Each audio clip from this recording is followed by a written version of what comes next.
1944 Race to the Rhine. This is a Euro game, even though the theme is definitely one that you see in a million war games.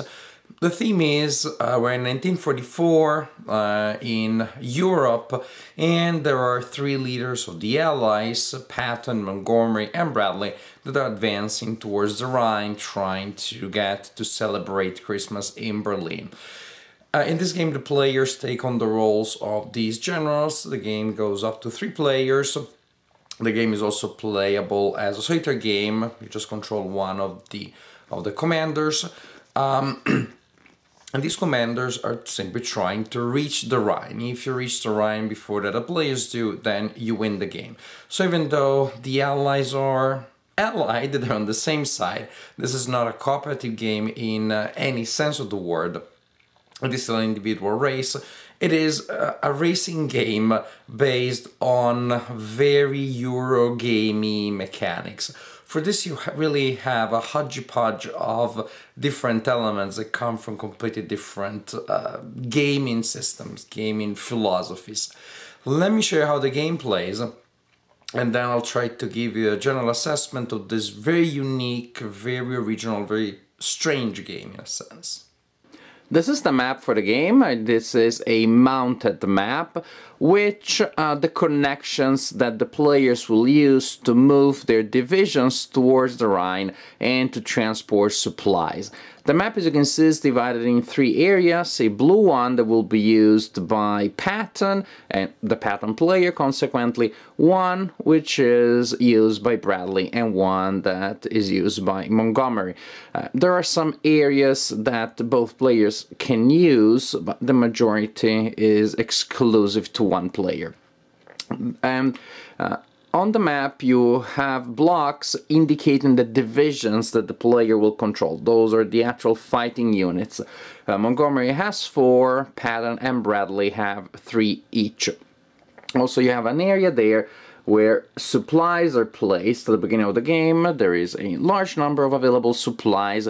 The black barrel are gas, and then you have cases of ammo and cans of food. Also, there's an area where some other trucks are placed, and these are really vital during the game to transport supplies. Each player has a play area where the player will keep a card indicating the commander that he controls. Also, each of these cards has 2 sides, and you flip it when you use the special ability that each commander can give you. Each division corresponds to a card that indicates the supplies that the division is carrying. And these are the initial supplies. So as you can see, units start without ammo. They will need to load some of that later. Each player also has a unique deck of cards. These are called pursuit cards. They represent events that happen as you occupy areas where the Germans are not keeping an active defense, and markers the players place on the board as their divisions advance and new areas get under control of the Allied commanders. Each turn you receive 2 actions that you can perform in any order, and you choose them from a list of possible actions. A common action that you will be performing is to take supplies. When you take supplies, you can take them from this area, and in which case you can take 3 of a kind. Or you can take them from the general stock of supplies, in which case, however, you get 1 per type. You get 1 gas, 1 ammo, and 1 food. Once you receive supplies, you place them in one of your supply areas. Each player has a starting supply area. Also, there are limited supply areas on the board that player may be able to take control of during the game, and in that case players can also store supplies there, or I should say they can take supply and, let's say, teleport them there. But when you're using a limited supply area, you can only place one of these standard triplets of supplies, not 3 of a kind. Another action is to take trucks from the Allied stock. You simply take them and you add them to your pool of available of available supplies, of available trucks, but there is a limit to the number of trucks that you can use. And there is a table here that tells you the level of, let's say, logistical ability that you have. So at the beginning of the game, Bradley would be able to draw 6 trucks, and so are Patton and Montgomery. Bradley starts at level 2. But for example, then when trucks are placed on the board, Bradley can place 3 and Patton and Montgomery only 2. Also, there's a limit to the number of trucks the players can have. It is 9, and then a level 3 it becomes 12. Then during the game you will use trucks to transport your supplies. Suppose that this is the situation and Patton wants to transport some supplies.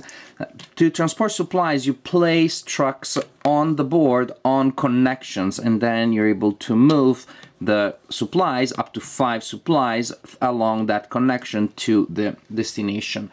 Then, for example, I want to do this, I place another truck there, and then, since I want to give some ammo to that group there, I'm going to place my my truck there, and I decide to move these other supplies. You can leave supplies behind.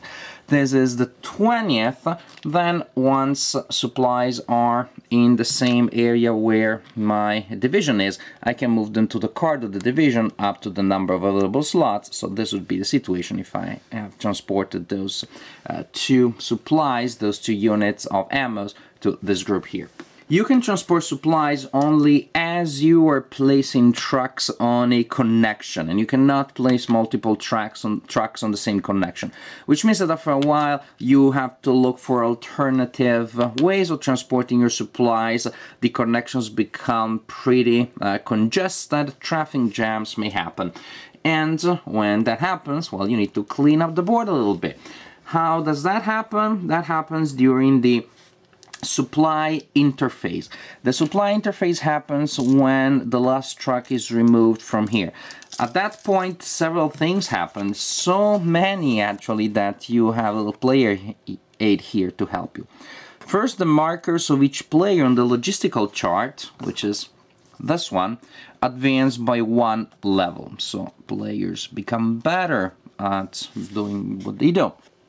Then each course on the board immediately uses 1 food, so each course on the board needs to spend 1 food from their card. If they don't have it, then you need to flip them face down because they're grounded. They cannot do anything until you feed them, so later you can transport food to them and they become active again. Also, all trucks from the board are removed and placed in the Allied truck stock. Allied supply stock is refilled. That is that area there. You place supplies to refill it. And finally, all the commander cards are placed face up in case they use their special ability. And also if you're using air support rules, that is when their air support markers are returned to the players. Of course, the entire purpose of bringing supplies to these cores is to move them. And one action that you can take, and you should take, and that you will take often, is to move them. So to move a core is an action, and you need to spend a unit of gas, and then the unit that moves receives up to 3, let's call them movement points. So you simply can move along a connection. And when you move along a connection, if the connection is empty, then you will draw a card from your own pursuit deck, and you simply resolve it. Oh, great! With this card, I need to spend an extra gas, or my moving unit needs to stop, even though usually I would be able to move more. But you may find capture stock. In this case, you just found 1 ammo. Recon gives you the ability to pick out a deck of cards. Resistance gives you extra actions. Black market allows you to trade goods on a 1-to-1 ratio. Starving civilians, if you spend the food, you're feeding local civilians and you gain a medal. Medals are very important because they can be one of the resources that allow you to win the game. Or you may find the occasional infantry group or the occasional German unit In which case, the unit that you're fighting, the card of the unit, will indicate the amount of resources that you need to spend. This is not a particularly strong group, so all you need to do is to spend an ammo with the unit that encountered that card, and if you defeat the unit, then you can grab the card and add it to your pool of German units that you defeated. Otherwise, you're forced to retreat. After you resolve the encounter, if you are still there, if you're successful with your encounter, then you place a control marker, and unless there was a game effect that forced you to spend extra fuel, for example, if you defeat an enemy unit, then in order to move, you need to spend an extra gas, because at the end of the movement, the action for that unit is over. As I said, the unit may be able to move several spaces. After you take your 2 actions, your turn is almost over, because then you take an action as the Germans. And at the end of your turn, when you control the Germans, you can do 1 or 2 things. You can add a German marker to the board. Here's the Rhine that the players are trying to cross, and also here's where the Germans come from. So you can place a German marker adjacent to a location across the Rhine, or later you can place adjacent to another German marker. So there will be connections and lines of German markers of this, something like this. And that there is a limited amount of German control markers that are available in each game. That depends on a number of players. One of the conditions for the game to end is that all German markers have been placed on the board. So if you're moving, as I said, usually if the location is open, you will draw a card from the pursuit deck, which is easy stuff. The Germans are not there, and most Germans are not there.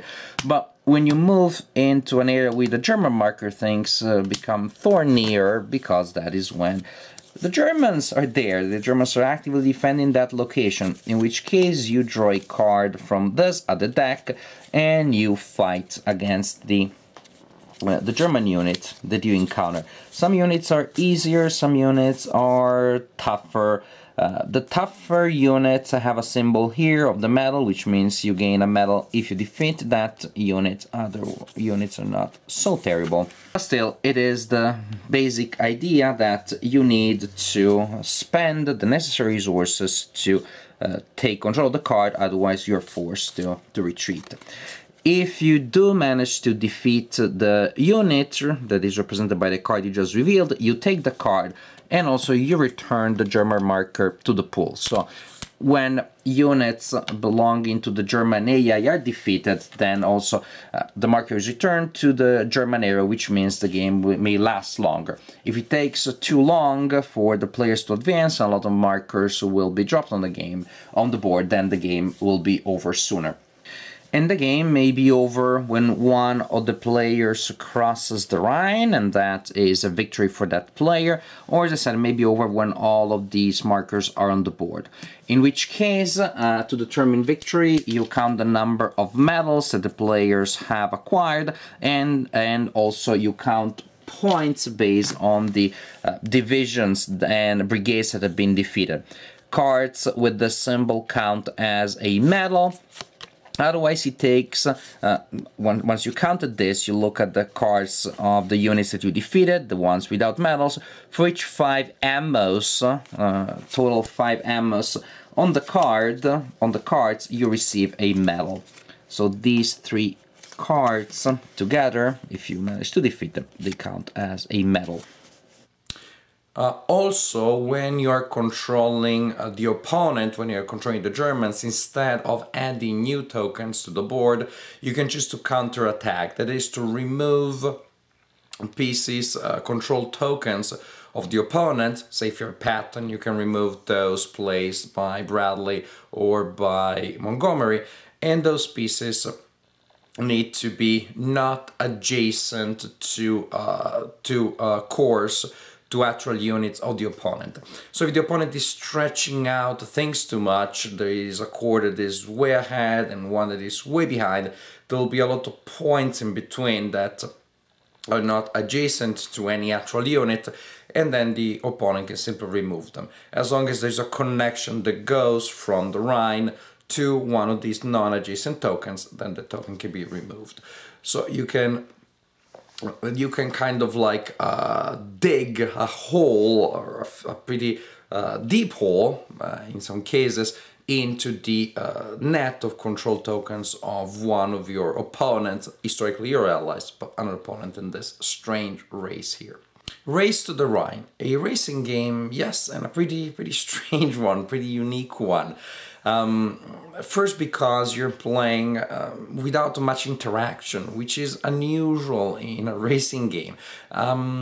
Yes, there are some key points. If you get there before the opponent does, then you have an extra area that you control that can be advantageous to you.